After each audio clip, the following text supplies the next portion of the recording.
Hey food bloggers, check out our new SEO Supercut, a bonus 15-minute episode capturing highlights from SEO episodes that we have recorded recently. Go to eblogtalk.com/SEO Supercut to get access today. Food bloggers, hi, how are you today? Thank you so much for tuning in to the Eat Blog Talk podcast. This is the place for food bloggers to get information and inspiration to accelerate your blog's growth and ultimately help you to achieve your freedom, whether that's financial, personal, or professional. I'm Megan Porta. I have been a food blogger for 13 years, so I understand how isolating food blogging can be. I'm on a mission to motivate, inspire, and most importantly, let each and every food blogger, including you, know that you are heard and supported.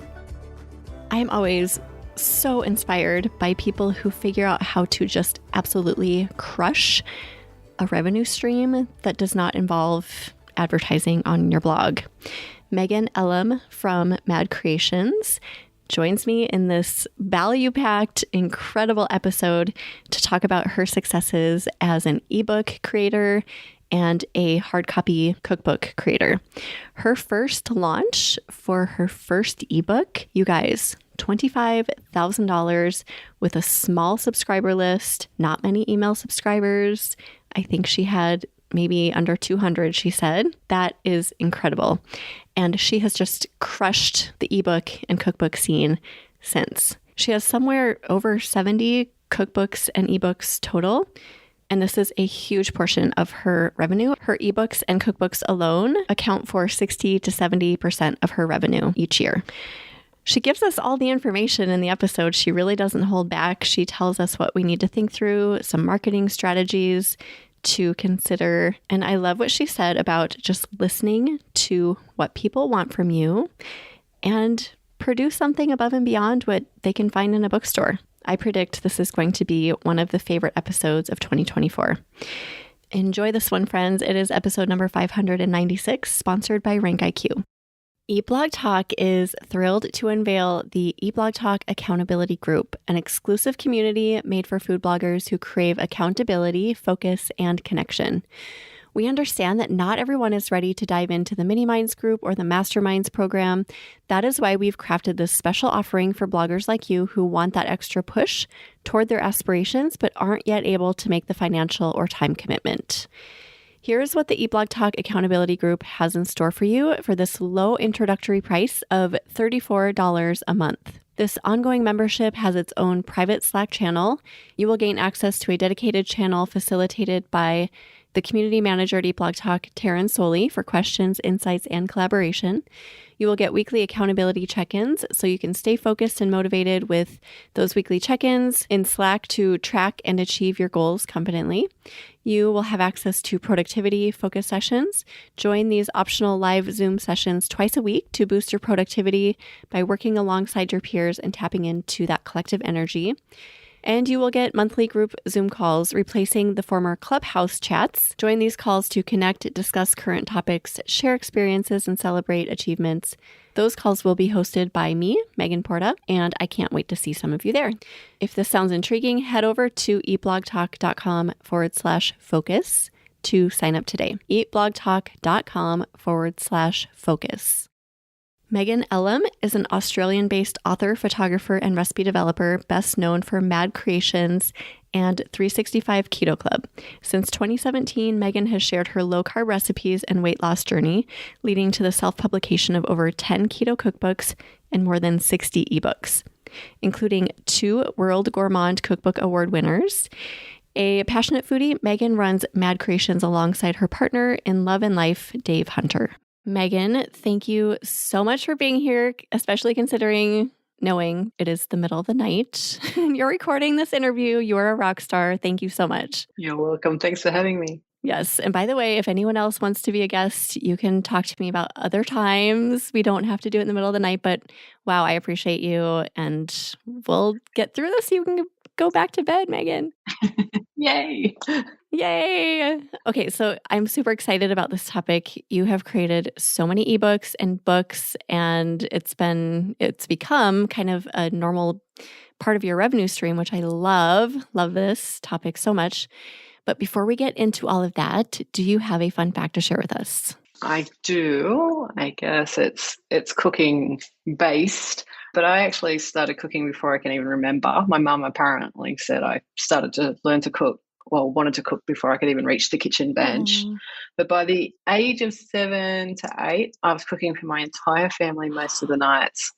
I was pescatarian, so it was kind of my way of getting what I wanted. oh, But I actually started developing all my own recipes from then. I never used any cookbooks or any recipes. I just what? cooked from scratch, and yeah, it was apparently just in me. So Wow, it's that's so no cool. strange thing that I'm doing what I'm doing now, I By guess. 7 or 8 years old is so cool. So it's one of those things that was literally baked into you from the time you were born. Yeah. Wow. Yeah. Okay, I love that. A lot of people get on the podcast and they say, didn't start cooking until I was 30 or 40. Like, that is such a unique perspective to bring, but I absolutely love it. So you are meant to do what you're doing, is the message. Yeah. Yeah. All right. Well, very cool. I would love to hear more about your business, your blog, anything you want to tell us about your blog or your books, how you got into all of that. Yeah, tell us. Okay, so I started Mad Creations in 2017. It's a low carb website that has membership and a WooCommerce store attached to it. And that was pretty much from the start. But prior to blogging, I'm from a background of marketing, business development, and cooking. So it was also a natural progression, I guess, to go into it and do it from a business perspective with the cooking skills of cooking from a very young age and professionally and that as well too. So yeah, we kicked off when low carb keto was at the height of things, and I put my foot to the pedal and tried my very best to make the business work from the start with full intentions of publishing books from the minute I created a name for the business and everything. So we went into it knowing that ad revenue was something that was a long-term goal, because obviously you're not going to get it straight away. But yeah, we knew we had to make money to make the business work. So I launched my first 2 books. I did 2 books at once. Wow. 4 months after I actually started the website. So yeah, I was pretty much straight in there trying to get, as much money through the door and that I could give up my day job. And I was able to do that within a week of launching our first book. Oh my So gosh. yeah, it's been a bit of a Did you ride. say within a week? Yeah, we launched pre-sales of our 2 cookbooks, which were $30 each. Ironically, today marks 7 years since I Wow. launched those 2 books. Wow. So we launched them at 7 o'clock at night. Yeah, within a few days, we'd done Oh my $25,000 in gosh. pre-sales. What? So I thought, Christmas is not too far away. I'll publish another book. I'll get into ebooks.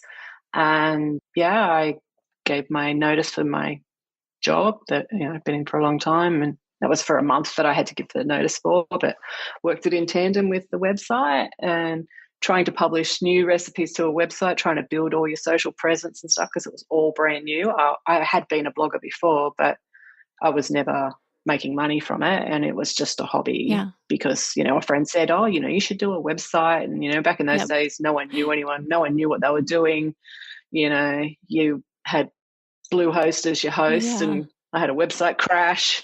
Oh my gosh. Things, Yes. We've all been through that lovely journey. Yes, it was a rocky start before I hit, having focus with this. When I sat down with a friend and I said, okay, this is what I want to earn every month. This is what the business is going to be. These are the brands I'm going to work with. I'm going to publish X amount of books. They're going to have this kind of feel. Yeah, I was just had this focus to make money so I could make it Yeah. my full-time job. Right. And you did it. And we did it. Okay. I have so many questions. So, did you have a huge email list when you launched your first book? I had none. So when I launched, like I said, low carb and keto was taking off, and I'm an Australian. So the local CSIRO had launched a book that was, telling people that they should be on a low carb diet. I had to do it myself personally because I was morbidly obese. So I was actually losing weight while I was producing all these recipes and these books as well. I lost 30 kilos in 5 months. Oh my gosh. So putting that on a Facebook group and Facebook page. Also in 2017, as we know, Facebook was easy to grow compared to now. Like you go backwards rather than go forwards these days, for my page anyway. But so yeah, by the time we launched, we had about 5,000 followers on Facebook, which is nothing. And I probably had less on my website. So I didn't have a huge following. I only probably had a few hundred on the mailing list, but it was just that I was constantly marketing and saying, like, I put some of the recipes from the book onto the website and I said, print them off now if you don't want the book. And, kept showing all this photography and that I was doing and teasing people. And I actually did these first 2 books with all black backgrounds. So all the food was shot in a black box. And every page was a black page with white writing. Oh. Don't ever do that. But it was a really good marketing way to do 2 different books. So like, where everything's normally white with black, it was black with white. And it was kind of a design nightmare for graphic designers to get every little pixel out of images and stuff like that too. But they turned out really interesting and people said, oh, that's what you've got to do as your niche. I'm like, no, I'm not going to shoot in black forever. So yeah, that was just, I guess, luck that we were just pushing it constantly. Yeah, like $25,000 for that first launch and you had a couple hundred subscribers. You must, you have a background in marketing, so that clearly helped you. Mm-hmm. Like, what am I missing? I don't hear this story ever. This is so inspiring. I want to know more. What little tidbits? Yeah, well, even since then, like our whole thing has been just constantly, like I said, you've got all these people visiting and they mightn't even be following you yet. So you have your page and that's the business end. So even then I was like constantly showing images and stuff like that. And because I was trying to create, I wasn't a great photographer. I was trying my best. I've become a much better photographer now. Like I can get things in focus. But I was trying to create things that looked better than what I knew, as good as I could do, and trying to create food that was interesting and had interesting names and things like I made a chicken taco, out of chicken mince crumbed in pork rinds, shaped into the taco shell, and then put all the toppings in the middle of it. And that was like one of the cover photos and stuff like that. So it was like a keto taco that was crispy, but it was made out of chicken and pork rinds. So I tried to be more interesting in things like turning a Hungarian goulash into a Hungarian goulash soup, which, people weren't doing in 2017. You just try to make it more interesting. So then people are like constantly watching and then they're sharing to their friends on social. So then it was just getting more momentum. Yeah. And I think by the end of that year in 2017, we started in March 2017 and launched in the August. By December, we probably had 10,000 followers, which was good growth back then. Now you wouldn't probably get the same sort of growth with a small blog. It definitely worked, and it's what I've continued to do with all of the books and that as well. And one thing we did do is we pair cookbooks with the ebooks. So if you order pre-sale a cookbook, you get an immediate download of the ebook. So then in a Facebook group, people are making the recipes already, or you're saying, let's have a who cooked it first giveaway. And then they're marketing it for you. So you actually can sit back and do the work while everybody's in there going, oh, here's my chicken taco, and here's my Hungarian goulash soup or whatever. And they're selling it for you. And that's still what we do to this day. We have, who cooked it first on our last cookbook that we launched just a week ago. And, in 3 days, everyone had cooked every recipe out of the books. And we have, everyone always has sponsors and stuff like that are willing to give away products for promotion and stuff. So we tied that in with things that were in the book and that as well too, with a company that we love. And, they sent, huge big bundles of whey protein isolates and stuff like that to people that had cooked it. So you're getting people seeing more and more pictures and seeing people testing it, and then they're giving you feedback. So even though we've got a team of testers, but they're testing it out as well too before if you're going to do a print book, it's even before you printed the book. So even when we did that $25,000 sale in 2017, I hadn't even paid for anything. Like I hadn't paid to get it printed yet because I didn't have print numbers. I didn't know if one person was going to buy the book, so we actually paid for our entire print run. Oh my gosh. For the 2 books in a couple of days. Like all the money was there to do a few thousand books. So, oh my goodness. You're like, Woohoo, we're in profit already. That is so cool.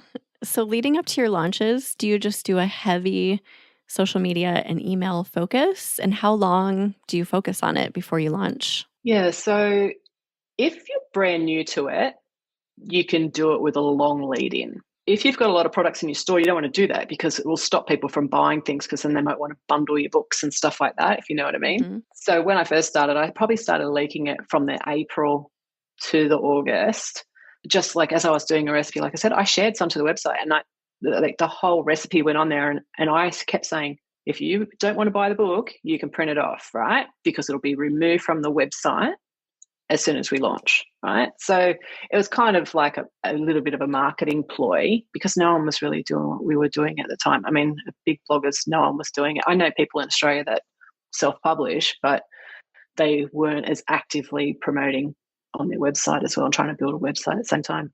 So yeah, when you start to build up other products, you might do it closer to it. So you start showing just a recipe from the book, like not the recipe, a picture. So let's just say if I've got chicken fried steak, I don't do anything like that, but anyway, I don't know why that came into my head. But I might like this amazing picture of this chicken fried steak that just looks like something that everybody wants to have a bite of. And, you put it on your Instagram, you put it on your Facebook page, and you're saying teaser, new book coming soon. And then everyone's like, oh my God, I want that. And then, every day after that, you're doing a different picture from it. Or then when you get closer to it, you're revealing the index to the book. And then you're asking people, what do they want to make first from that index? Or, how does it look to them? So then it's a question too. So then you get that interaction. So then it's getting more reach on socials and that as well too. So yeah, I find a lot of that really works really, really well, especially because like I'm a high volume seller, as in not only selling lots of books, but I'm constantly marketing a new one. You have to do different things and just show different things. So you might actually do, like we all see a sponsored post on socials, which I don't do, by the way, but you'll have like a marketing tile that'll actually have, $29.95, fed up fast for whatever. That's one of my book titles, and have a little blurb about, what kind of recipes are in it and what you'll get out of it. But the next ad that I might have later in the night will just be a picture from the book. Okay. So, so you're trying to use different media that will actually appeal to different people, because we all know people are driven by different things. They might see the value in an offer coming out or a book coming out, or the recipes and the food might be inspiring them. It might be the nutritional list because they're dairy free and they want to know, what recipes are dairy free or what recipes are egg free and all of those sort of things. Because we put in a lot of extra information into our books. Okay. To make things really, really valuable. Mm-hmm. Yeah. You have a lot of books. So tell us how many ebooks and hard copy books you have. Okay. So we have 13 hard copy books. Sorry. I just did number 13, which is a lucky number for me. And we actually sold out the entire production of that book in 5 days. Yeah. We didn't want to bring another book into our house. We actually do all the logistics and stuff like that. So we set a limit. We pushed out those books. But of our hard copy books, 2 of our books have also won at the best of the best at the World Gourmand Cookbook Awards. 100% self-published books as well. So that's up against published books as well. So we've won, best diet book and also our best of the best special categories for keto, loco, and that was in 2022 and 2023. So that just shows that even books that you produce yourself without any publisher can win at a World Cookbook Award. So that's great. And yeah, ebooks, I have published 70 plus. Oh my gosh. 20 of them are a part of our membership site, that when people join, we've got a membership site that people pay either monthly or annual. They get 21 free ebooks, and they're just mini ebooks with just a meal plans and recipes and that in them. So roughly, let's just say 15 to 20 recipes in each, but they're pretty simple kind of meat. There's still got to be meals, of course. But yeah, 50 plus ebooks. Ebooks are amazing though, because you can launch one and then you can, if it's, like I did last year, 6 years down the line, needs an upgrade, you can upgrade it, or you can pull them off and then you can sell them at a discount before you pull them off. So then again, you've got more marketing capabilities with more content. And we have all got the power to do that, because we're we're writing recipes for our Yeah. websites. And, I mean, let's just say, okay, we did a launch the other day, made over 30,000 in one day, dollars that is. And do we get that from ad revenue in one day? Some people might, but I Yeah. don't. So it's where you've actually got the power to generate more income from doing these as well. And it can even be from relaunches, because you might have an ebook that you've done years ago and you look at it now and you're like, oh, it does not resonate with me. It's not me. My photography's better. My recipe writing's better. Oh my God, it's terrible. Redo it. If you think the recipes in it are really good, you've got an opportunity there to repackage it. Yeah. And if it's an ebook and you've got all the data of all the people that bought it, you give them the free update. They love you for that. But then they also go and visit your site and they probably buy more things off you because you've done that. But then because you've repackaged it and brought it up into the modern era, saying that we're re-releasing this ebook, and again, you just do that same marketing of marketing tiles and photos. And I've done that with a few of mine. I've pulled quite a lot off my store now because they're just done. I don't have the time to redo it. I prefer to, like we do with some recipes on our website, you'll trash some, Right. and you'll just do new ones. Yes. So same with some ebooks and that, you're like, yeah, look, it's just not worth my effort to Absolutely. redo it. Or it was such a good seller and your list mightn't have grown in the way of buying customers that much that you think it'd be worth it. Yeah. For an older title. But yeah, they're, like I say, it really, for me, the whole publishing thing has been such a massive boost to our income streams. Absolutely. What is your revenue divide approximately? So you have ads on your site and you do a membership as well. And then with your books, is it pretty heavy on the book side?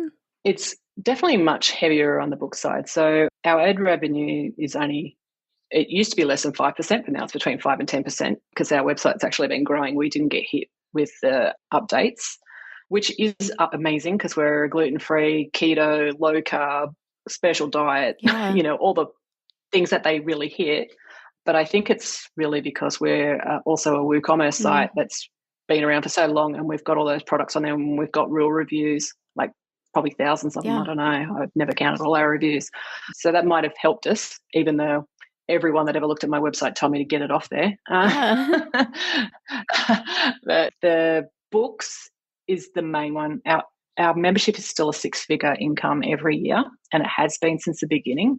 Again, even membership sites are an amazing revenue stream. When we launched in March 2018, so pretty much a year after we'd originally launched the website, and it was always in my plans to do it, we did the first 200 people that joined got every ebook from then on, as long as they kept a renewing membership, for free, except for ones that were associated with a book. So if it was like where I did the book, a new hard copy book, and they got an ebook for free, like with the purchase of a hard copy, those members didn't get that one. It was only if it was just an ebook solely.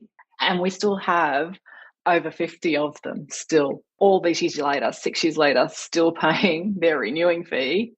So that's of that. But yeah, we have, a 6-figure income from that every year, but also they're your biggest customers, they're your biggest support team, they're your biggest cheerleaders, because they will buy everything that you bring out. We put discounts and stuff like that on our products for all our members and things like that. So if you're a monthly member, they get 10% off books and ebooks. If they're an annual member, they get 20% off all books and ebooks. And like I said, it was only those founding members that got every free ebook. Anyone that joins now, they don't get it for free.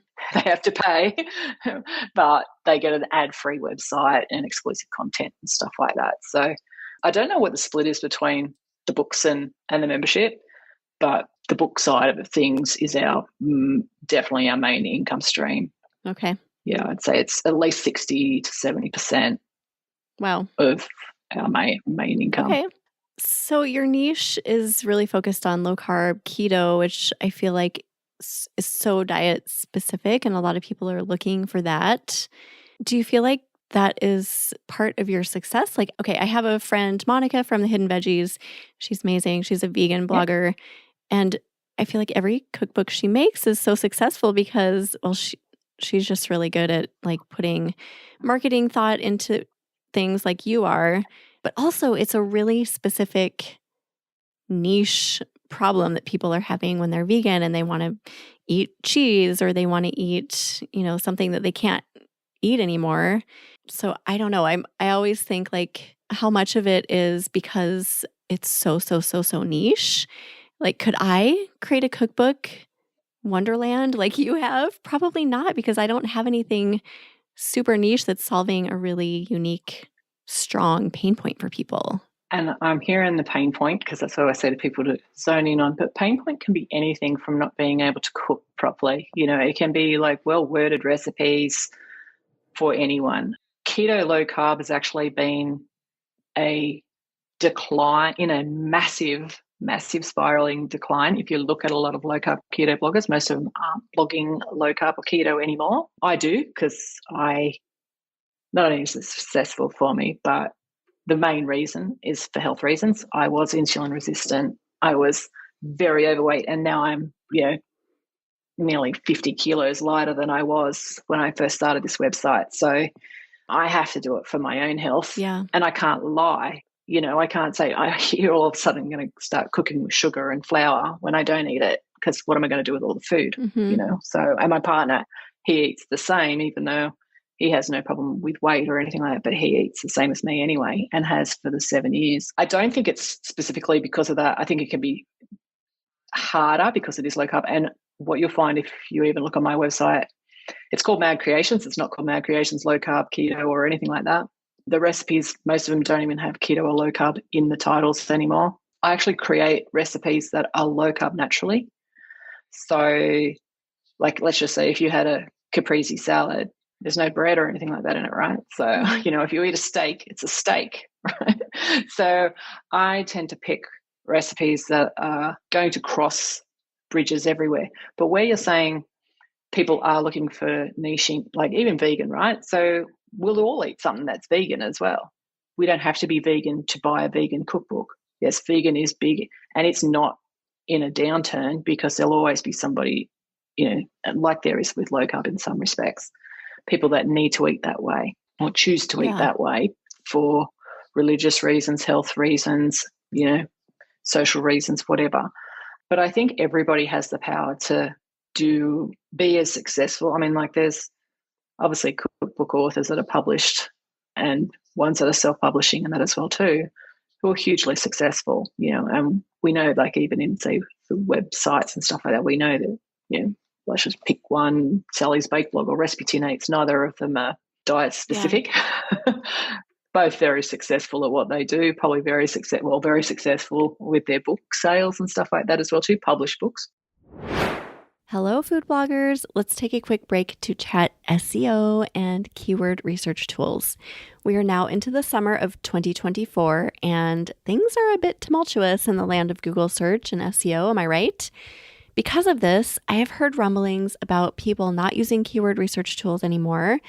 I think if you're doing this as a way to step back from the pressure, it's awesome. But if you're doing it because you don't think they work anymore or that SEO is dead, let me try to convince you to keep using my favorite tool, RankIQ. If there is any keyword research tool to use right now, I think it's RankIQ. Food bloggers are finding now more than ever that we need to write based on keywords we can rank for, and RankIQ is your tool for finding those low competition, high search volume keywords that will help you rank. People are still doing Google searches for recipes, and Google is still serving up food blogs in recipe searches. Don't forget this. Q3 and Q4 are right around the corner, so stay on top of that low competition content that you can create and get ranked for. Head to rankiq.com today to get started. Now back to the episode. So I think everybody has the power to do it. It's just listening to what your followers want from you and producing something that's over and above what they'll find in a bookstore. For me, I put in a lot of work. I put in cook's notes. I put in substitutes, variations, because I actually write for vegans and that as well too, even though keto is not really vegan, but there's keto vegans and there's people that are looking for that vegan or that dairy-free, because everyone can eat a keto meal, because I'm not making fake French fries. I'll leave that for somebody else. I'll make real food that just happens to be low carb. So if you're making recipes that cross over those borders too, it gives you more to be able to niche down anyway. And even in a title, like, you know, in my notes myself, I've even got like where people might do a book on dinners. Well, if you're going to do ebooks, do one on chicken dinners, because then that gives you an option later to do barbecue or meaty mains or pescatarian, you know, all these different things where you can actually niche into being general food blogger, but you're making specific recipes for people that actually got a diet, that follow a specific diet. Like I said, I was pescatarian for 10 years myself, and I actually did a pescatarian book as well too. Not a huge seller for me, but it's probably one of the worst ones. But it was a throw together, I have to say. But it still satisfies that need for those people that actually want that kind of title book. And then you'll always get the people that just go, I've got to have everything you've written, and they'll buy it as well. Right. But I think everybody's got the potential. I don't think it's that I'm in a specific niche, because, like I said, if you talk to any other bloggers that are in the low carb keto, you'll find, they haven't been having as much success with that niche specifically. And there's been a big change. I mean, it's certainly fallen down. The best diets and stuff like that used to be like number one, and I think it's now at bottom. Yeah. Because they say it's so restrictive, but I don't see it as restrictive at all. Yeah, no, that's inspiring and helpful. And I know, like, I'm not trying to take credit away from what you do or what people who find success with ebooks or cookbooks do at all. I think you guys are amazing, and the way you think through marketing and put your books together and sell so much. It's like, oh my gosh, this is so inspiring. So I know it's more than just the niche. It's just my niche is so bland. I just don't know. I've given this so much thought. Like, what angle could I possibly propose that would be a bestseller? I don't know. Maybe I'm just not giving myself enough credit, but it's like, oh, goulash and meatloaf. You get traffic to your site, don't you? Yes, yes. So then a marketing angle for an ebook, because if you haven't published it all, even though I went straight into a book and ebooks together, go into an ebook first. But a marketing angle for an ebook is simple. It's actually having access to great recipes by their favorite blogger, you, and things that you know that they'll love, because you know what's hot on your website anyway. So you can take your top 10, if it's all, let's just say, in casseroles or whatever, and you make it 30, 40, 50 recipes, all along those same sort of veins but different, and put them all together in an ebook. Then they've actually got that ebook without ads. They've got it in their iBooks or whatever, where they can access it when they're out at the supermarket easily, because they know the name of the book. They can open it up. They can see all the ingredients in there. They're not getting ads flashing up at them. It's in a format that's beautiful. And the same sort of thing with the books go, you know. It is so easy to see that. And even an example, Recipe Tin Eats, as we know, where Nuggie brought out her dinners book last year, I think it was, or maybe the year before, made New York bestseller. Of course, everybody can get her recipes off her website, and it contains some in there, and it's an open niche as well. Yeah. So is yours. So you can still do the same thing, but you're selling it in, like, there's people that love books. They want the book. You know, you could publish your website probably on a book and people wouldn't even know half the recipes were on your website. True. I mean, I put out one that's like, you know, I update a recipe that's 6 years old, and people, oh my God, this is an amazing recipe. It's been on the website funny. For 6 years, but anyway, you know, and they think they know everything, or they're like trying to look in a Facebook group for the recipes. It's like, hello, look in the website. They don't know how to Google. Yeah, that is a refreshing perspective as well. So just do it, because people will pay for that, you know, ease, and just also, when, even if you're using recipes off your own site as part of the books and stuff like that, reshoot them, make that look, you know, like the whole theme of the book, and just make it something really special with added value in, like I said, all the extra cook's notes, and, you know, you can have your QR codes to your videos and stuff like that if it's a difficult recipe. But, you know, the more you add in that sort of way, rather than just different ways to cook and, you know, beautiful ways to serve, using variations of all the recipes that are in the book and stuff like that as well too. Those sort of things, you know, become, you know, it adds value to the book, because you've now got a book that's, you know, let's just say it's 100 recipes, but there's 1,000 variations with what you've written, right, and so many combinations of meals to make it into a meal plan and that. So I liked your suggestion of using what you have on your blog, but then just reshooting. So it looks like it looks different. You've given it a refresh for photography, and then you add extra cook's notes, tips, etc. And it's kind of like a whole new situation, right? Like the recipe could be basically the same, but it just has a refresh. Absolutely. Yeah, that's a great thought. Well, I say like a lot of things to get through times and stuff like that. It's like, let's just say it was a cake. If you're doing a vanilla cake for your website and you've got one on there, well, do 5 batches at once, make 5 different cakes, shoot them all at the same time. One goes on your website, 4 into 4 different books, or one book, because one could be reserved for a Christmas book and all these sort of things. So that's how I work. I do a lot of things in batches. But like you just said, if you're going to reshoot, you might choose to reshoot your chocolate chip muffins for your website. But while you're at it, you might make, an orange poppy seed one for a new book. Right. And you're using the same batter, you're just changing what goes into it. Yeah. And it comes out.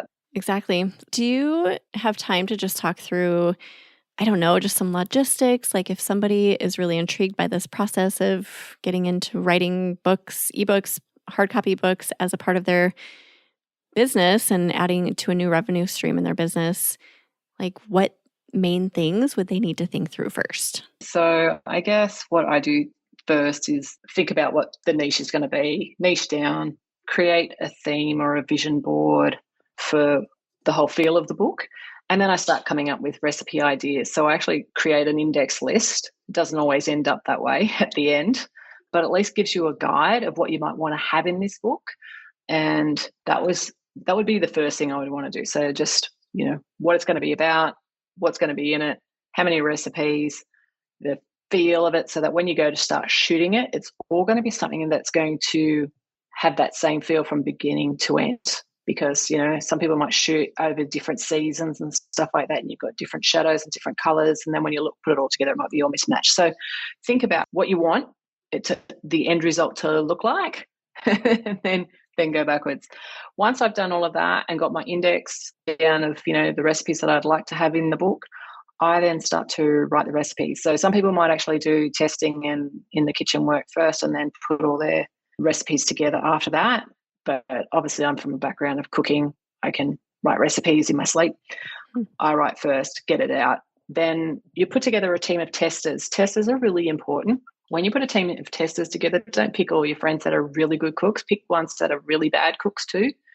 They get a recipe from the way we do it. We've got about 35 testers. I break out groups for smaller books. For our big books, we do a lot of testers, but it's easier to manage a team of, say, 10 to 12. They get the recipe sight unseen pictures, nothing of me. Some of them, I mightn't have even tested it, but as we just talked about, it could be a cake that I already know is going to turn out fine. It just be a variation of a cake that I've already made.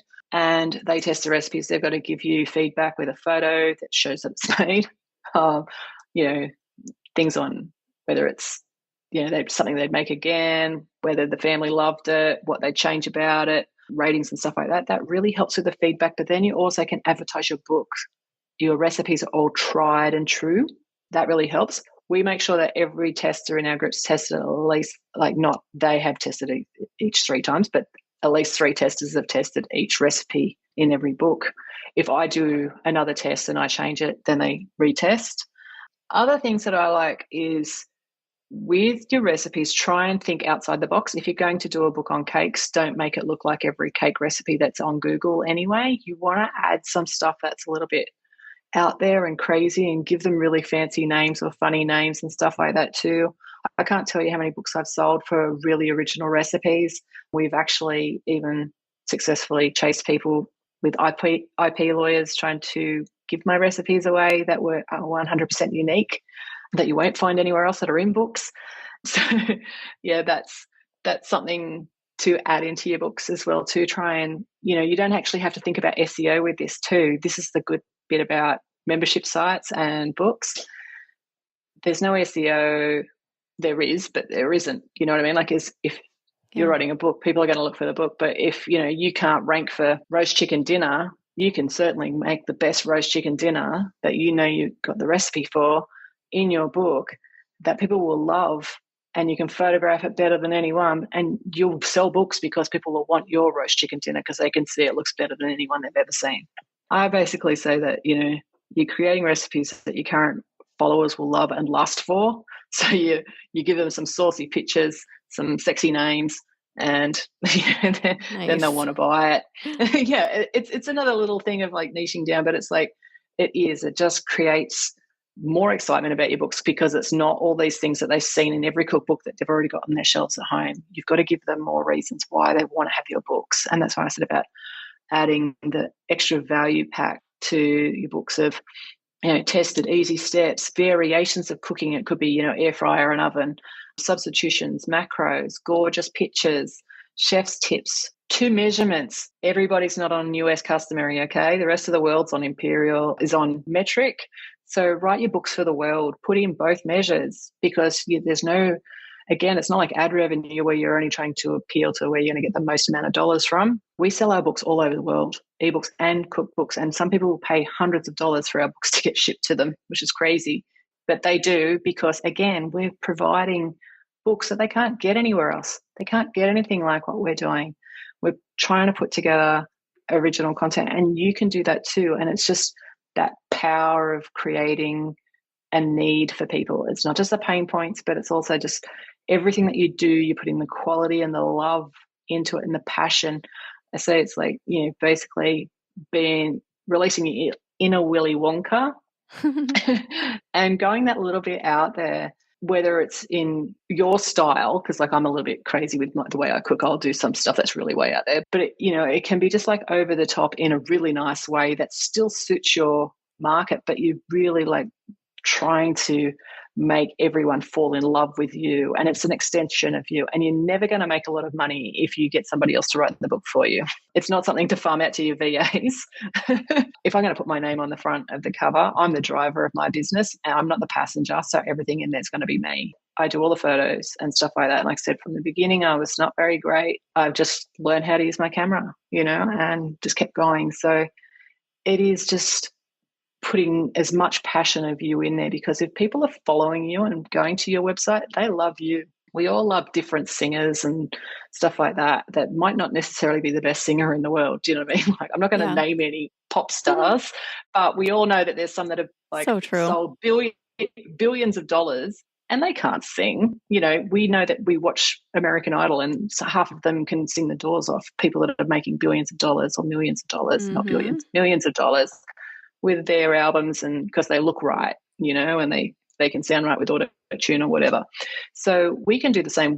So it is just really catering towards the people that you've got now, because they, like I said earlier, they'll become your biggest cheerleaders. They'll be telling their friends, oh my God, like, Megan, she does these cookbooks and she makes the best casseroles or whatever. Yeah.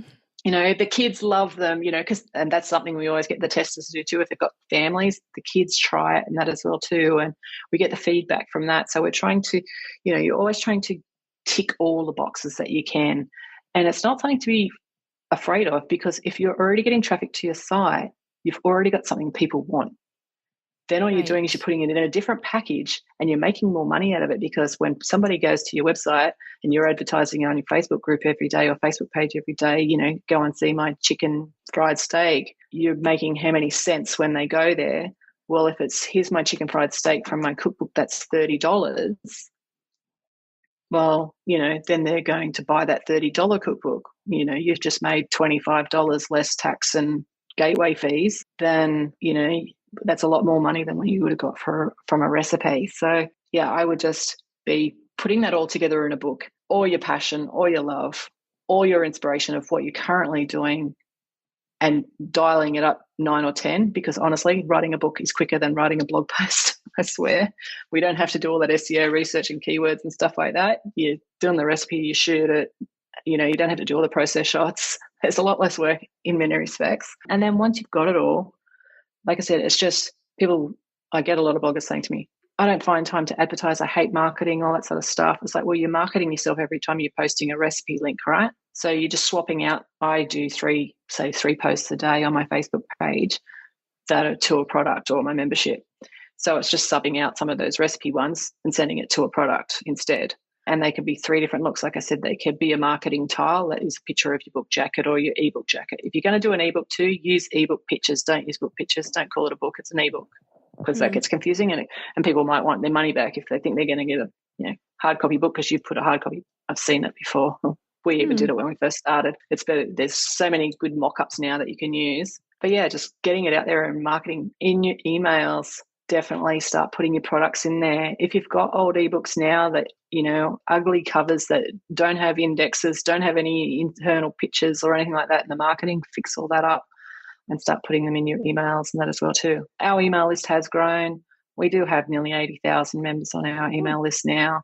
So it is something that you've just got to constantly, work on to get, people to do it. But like, I always think I'm a business. I'm not giving stuff away for free, because that's what people go, oh, your website, the recipes are free. Well, you make money out of them, right? So, and they are free for them to use, but you're a business, and that's when you start to do it. If somebody says, why would I pay when I can get stuff? Look, you just say, look, I'm not telling you have to. It's just that we are a business, and this is just another thing that we do. So after a little while, I mean, people knew from obviously the way I told you, I started as a business anyway. I told everyone I was writing books, so everyone expected it. But even if you're just starting now, it's like, well, you are a business, and it's just how you just veer away a bit to do that. And it's on the site. You can put tripwires and that in your posts and that to take them to your books, not always just a internal link to another recipe. So there's more internal linking there, and a great way to boost revenue and that as well too. You can have specific tiles on your web posts and that as well too, on your recipe posts. Yeah, we don't do paid ads. I used to do Facebook paid ads, but we were paying about $100,000 a year for a service, and the fee, it's not cheap. So what a lot of people think is like boosting a post, it isn't going to get you any reach, really. I don't think anyone gets any reach with boosting these days. And if you work out how much you're going to pay for a lead for, a hard copy book, we sell ours for $50, and ebooks roughly between $30 and $40.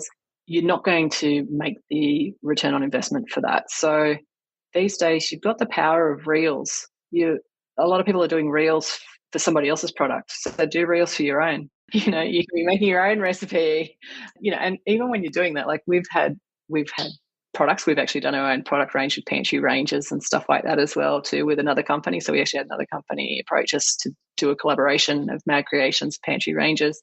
They manufactured the products and they sold them all. They just had our trademarking on it, and we earn royalties and commissions from them as well. So all these sort of things can happen from your own advertising and that as well too, of your own books. And that's what we did. So basically I created recipes for other things that were not in my books and put them in a packet. And they're good things to make a lot of money, and put you in good stead with a lot of brands too. And I guess it makes you appear more successful than you are in some respects. That's what I always say, like, to people, don't be jealous of what somebody's achieved and that as well too, or how many followers they've got, because you can have all the followers in the world, but you might still be only earning cents on the dollar. Right. But yeah, I think it's just putting things in practice and making things happen for yourself. And if you set goals that you're going to launch, I'm going to launch my next book by the 30th of September, so it'll be out before Black Friday and Christmas and stuff like that. And you just do it, knock it down, do it. I am so inspired by everything you've done, Megan. This is so cool. And congratulations on all of your success. I'm just kind of in awe of everything. But I can see this being really inspiring for people because, as you know, food bloggers are looking for additional streams of revenue, something that's actually going to bring in money. And it seems like with a little bit of intention and just a clear path and some goals that you could actually make this happen with ebook publishing and also self-publishing your own cookbooks. Yeah. Thank you for all of this. This was super awesome. That's okay. I'll just say one more thing on ebooks and books, because it's one thing that I keep seeing a lot of people do wrong, and it is something that I've spoken with some other bloggers about. Don't undervalue yourself. Don't underprice yourself. Don't be cheap. Nothing disappoints me more than seeing an ebook that's got 50 dinner recipes that take a long time to make for $6.99. So, like if you wanted to make $200,000 from that book, $6.99. I did some maths. But let's just say you're going to make $5.90 less gateway fees and tax. You have to sell 33,900 books. Ooh. If you wanted to make $200,000 and your ebook was at $29.95, that's $25.34 less tax and gateway fees. It's just an approximation. You only have to sell 7,893. So that's about a 5-to-1 ratio. So price yourself up. If you give yourself a good price tag, then you're actually saying you're worth the money. And like I said, and if you've created an ebook that is like a book from front cover to back cover, that's got full page images, full page recipes, none of these tiny little images above your recipe or anything like that, create it as a book so that, it's 2-page open, make sure that it, recipe is with the matching picture if they're going to look at it 2-page or print it out. But yeah, it's the value, add value and make yourself worth more, because it's like if we all bought new cars and we all start selling them for a quarter of the price, then it brings the price of those cars down, right? So same sort of thing with bloggers. Don't sell yourself short. You're creating something that people can't get in a store anywhere else. So price it that way. And it works. Like I sell $40 ebooks every day. Wow, that's amazing. For an ebook. Yeah. Yeah, this is an issue, I think, just kind of generally with entrepreneurs. We tend to lower the price, undervalue ourselves and what we create. I hear people all the time say, what should I price my ebook? And then they do go to that price like $4.99, $5.99, $6.99. And I love that you're going way higher than that. And you're valuing the work that you do. And people are buying it. They see your value and they are investing in you. Well, if somebody's going to get their nails done, it costs them what? $30 to $50. Get your nails done. Yeah. $60. Okay, so that's for an hour. How long did it take you to write an ebook? A lot more than an hour. Right. Oh, that's such a good analogy. I love that. And people gladly spend that money on a pedicure, or manicure, or hair. Think of how much we spend on our hair. Eyelashes, all these things. Eyelashes, yes. Right. Okay. Yes, I'm pumped up now.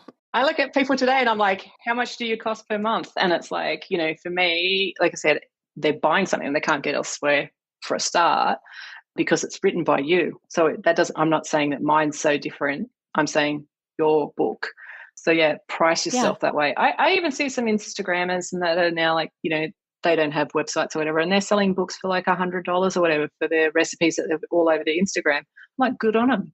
I'm not jealous of whatever they might have because they might have hundreds of thousands of followers and I could never get Instagram to go for me. But anyway, but yeah, it's something that I just keep seeing and I'm like, stop doing it, people. Stop doing it. Add value. Like it took you time to do it. Make money. Oh, I'm super pumped about that now. Okay. All right. Well, thank you. This was just a really great conversation. So thanks, Megan, for getting up in the middle of the night for us to deliver all of this value. We appreciate you. And I hope you can go back to bed easily after this. Oh, yeah. First, do you have either a favorite quote or words of inspiration to share with us? I think it's pretty pertinent after what we've just discussed, but I've written here, don't dream about success or dwell and procrastinate on the lack of it. Just start doing instead of saying and complaining, and don't listen to the naysayers. The more you hustle, the more success will come your way, I promise. Oh, I love that. Yeah, that was perfect way to end. Yeah. We'll put together a show notes page for you, Megan. If you want to go look at those, head to eatblogtalk.com/mad creations. Tell everyone where they can find you, Megan.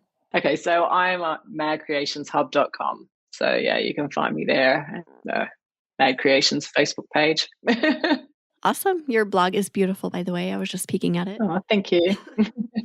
Well, get back to sleep. Thanks for joining us, Megan. I will. And thank you so much for having me. Yes, thank you for listening, food bloggers. I will see you next time. Thank you so much for listening to this episode of Eat Blog Talk. Don't forget to rate and review Eat Blog Talk on your favorite podcast player. Thank you, and I will see you next time.